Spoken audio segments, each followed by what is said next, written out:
afternoon, everyone. Jill here with North Texas Vegetable Gardening, canning recipes, a little bit of everything. We got worms, but guess what? We want worms. Let's talk more.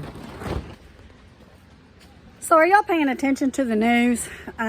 Russia evidently supplies the world with quite a bit of fertilizer, but we're kind of turning away from that, guys, and we'll do some more videos on why, and we're kind of turning to the natural organic direction. Ooh, that wind. Very strong south wind today, guys, and we're warming up. I'm expecting to be in the 70s and 80s this week. But anyway, let's get back to fertilizer.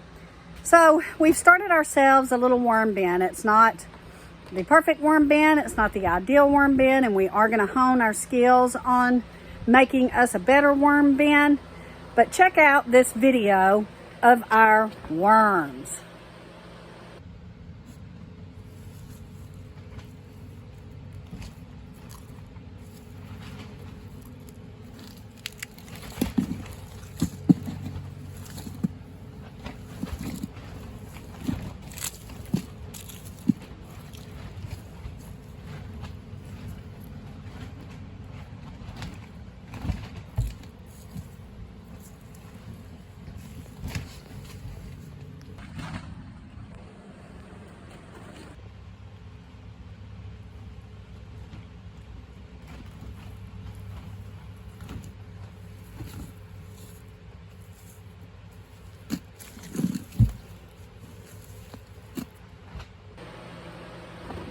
So worms, worm castings, they are a natural fertilizer, and actually worm castings is worm poo. Yes, worm poo.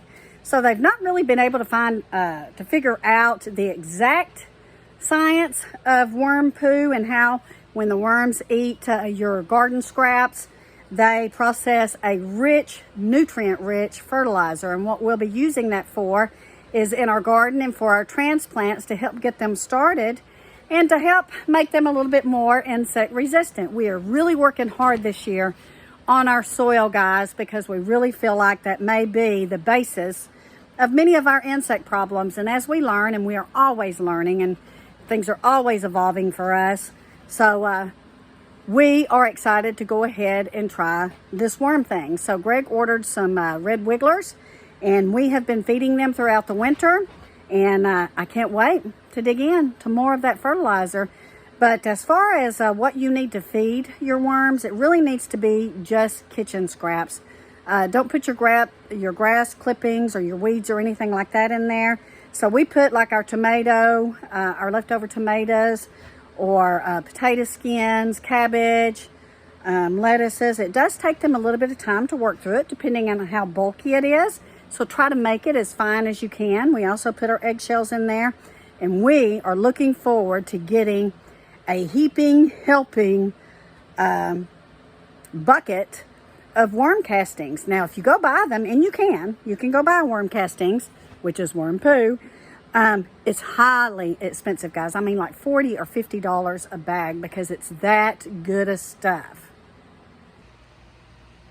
So find you a bucket, an old cooler, look online on how to build you a worm bin, and get to making that worm bin. Since we're coming into the gardening season, you're gonna have lots of scraps starting to move forward, guys. If you had a fall garden, some of that's coming into fruition now, and so you're gonna have extra scraps, your kale, your chards, your lettuces, and start you a worm bin. Start getting your own worm castings going, because guys, it is nutrient rich for your soil. It is great for your plants. It helps fight the insects like aphids that we have struggled with. And it just helps give nutrition to your plant the natural way, the good Lord's way. And that's always better than any kind of synthetic or chemical fertilizer that you can use in your garden. So hit that like button. Get your hands dirty, hit that subscribe button, get you some worms on order, and start you a worm bin.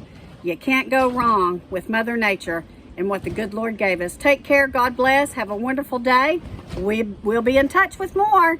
Love you guys, see you soon.